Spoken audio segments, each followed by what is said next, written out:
What's going on, guys? It's your boy John the Liquidator coming back with a major story. So it looked like we got some ground shaking, some movement coming out the WNBA pipeline. A reporter has pretty much let us know when to expect WNBA free agency. Now, one of the biggest talking points for this offseason has been, where is so-and-so players going to go?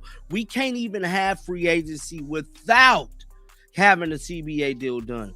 Now, Annie Constable of Front Office Sports just released a groundbreaking articles, guys. We're going up to New York for this one, and we're already here. So, with that being said, the WNBA is currently facing a high-stakes standoff that could shake up the upcoming season.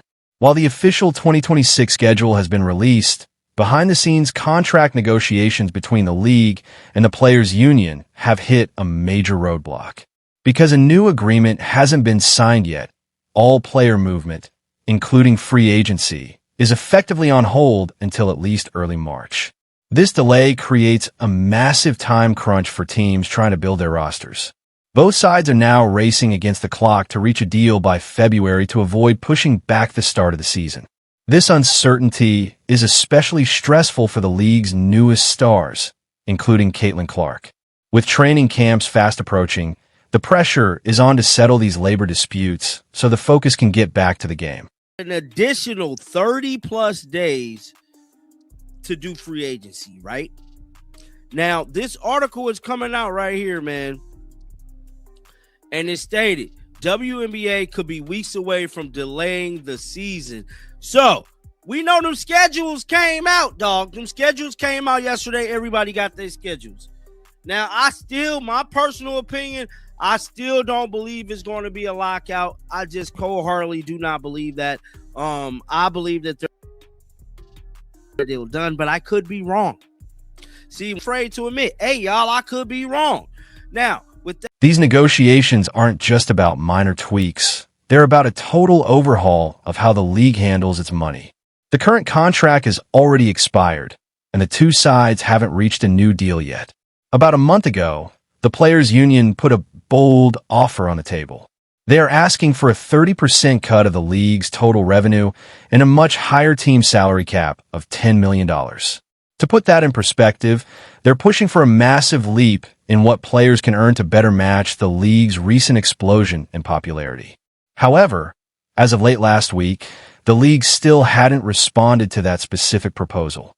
This silence is creating a lot of tension because every day without a deal makes it harder to plan for the upcoming season. Both sides are essentially in a waiting game, and until someone moves, the uncertainty continues to grow. When the date's supposed to start. Now, I'm going to tell you, if free agency started in March, the season is not going to start May 8th. So that right there tells me ain't no ifs, ands, ain't no buts. The season ain't going to start in May. Because we still got to do free agency. Then we also got to remember there's a thing called training camp. Every team got to have training camp, bro, to prepare for the season. That's weight room. That's running the offense, defense that you're going to. The proposed financial changes go far beyond just the team salary cap. The union is also pushing to significantly raise individual pay, with Supermax contracts reaching $249,000 and the league's minimum salary starting at $66,000. While these numbers have been discussed for a while, they've taken on a new level of urgency. We are quickly approaching a critical deadline in early February to get a new contract signed. Without this foundational agreement in place, the entire free agency period, the time when players choose their teams, is completely frozen. This means that right now, no player can officially sign a contract. This stalemate is making it impossible for teams to finalize their rosters, leaving fans wondering where top stars like Caitlin Clark will eventually land. The clock is ticking, and the pressure is on for both sides to find a solution before the season is affected. In 26 season. Now, as of Friday, right, the Players Union was still waiting on a response from the league to propose to the proposal that they sent over a month ago. Now, multiple sources told Front Office Sport that the proposal the union is seeking a 30% share of the league gross revenue and a salary cap around $10 million, man. Everybody keep reporting. We already know this part, bro. Like, all they doing is copying and pasting the same articles, bro, every couple of days, man. Now, the Supermax will go up to $249. The minimum was $66,000. That's all. If a deal isn't reached by early February, the consequences will ripple through the entire league. Normally, teams start making big moves in January, but right now, everything is at a standstill. If negotiations stretch into March, the typical timeline for building a team gets completely crushed. Instead of having months to carefully plan, general managers would be forced to squeeze an entire offseason into just a few weeks. They would have to negotiate complex contracts, host an expansion draft for new teams in Toronto and Portland, and finalize their rosters all at once. This creates a massive bottleneck for every front office. It's not just about paperwork. It's about the pressure of trying to build a winning team when the rules of the game haven't been settled yet. Meanwhile, the league's biggest names, including Caitlin Clark, are stuck waiting to find out where they'll be playing and under what terms. The original 31 CBA deadline on January 9th, with no deal reached, no agreement to a third negotiation or third extension. Man, where the part at about free agency, bro? Because I'm tired of reading all the same stuff. All these articles be all the same stuff. Now, it's that the union is proposing eliminating the destination, but the league has been unresponsive to the suggestion. Multiple sources believe the best case scenario for free agency will be early March. And if that ink dries, the new CBA could be. To add to the stress, the WNBA draft is still set for April 13th. Usually, by this time in the year, teams have already finished signing their veteran players and can focus entirely on picking the best college talent. However, if free agency doesn't even start until March, general managers will be stuck in a double bind. They'll have to juggle high-stakes negotiations with seasoned pros at the exact same time they are scouting and drafting rookies. This puts front offices in a nearly impossible position. Trying to make smart, long-term decisions under this kind of pressure leaves no room for mistakes. If a team rushes these choices, it could mess up their chemistry or set the franchise back for years. It's a lot of weight to carry when the future of the league's biggest stars is still up in the air. Free agency, squeeze in the expansion draft, squeeze in a lottery, and everybody's going to report back to training camp by April the 19th. That is the plan. That is the plan as of right now, if this deal gets signed by the beginning of February. Now, however, in the middle of free agency, front office will also be preparing for the 2026 WNBA draft, currently scheduled for April 13th. So not only do they got to do the training camp plus free agency, they also got to get ready for these college young ladies coming out. Do I believe they got enough time? On top of the contract and draft issues, the league also has to deal with an expansion draft. This is when the two brand new teams, the Toronto Tempo and the Portland Fire, get to pick players from existing teams to build their very first rosters. Usually, this is a slow, careful process. But if the schedule stays this crowded, the expansion draft will be shoved into March alongside everything else. This creates a massive logistical headache. Building from zero, the new teams in Toronto and Portland currently have 0 players. They need to make smart, strategic picks to be competitive on day one. Flying blind. Without a clear picture of who is staying or leaving in free agency, these new teams are essentially guessing which players will actually be available. The domino effect. If the expansion draft is rushed, it could lead to unbalanced rosters across the entire league. Trying to handle free agency, an expansion draft, and the college draft all at once is a recipe for a mess. It leaves every team, new and old, at risk of starting training camp with a roster that isn't quite ready for the spotlight. To get this done, I don't think it's enough time on the clock. I ain't lying. Now, do I believe it's going to be a lockout? No, I don't believe it's going to be a lockout. But I also don't believe it's enough time on the clock for them to make that May 8th starting date. I think the season could be delayed 2 to 3 weeks if they sign by the beginning of February. I'm thinking 2 to 3 weeks delay. Because you don't ever want to do anything in a rush. You know, because when you rushing stuff don't. The implications for training camp are equally dire. Teams are expected to report by April 19th, a mere 6 days after the WNBA draft. This leaves virtually no time for coaching staffs to integrate new draftees, for veterans to acclimate to new teammates, or for any meaningful team building to occur. Training camp is essential for establishing offense, defense, and overall team chemistry.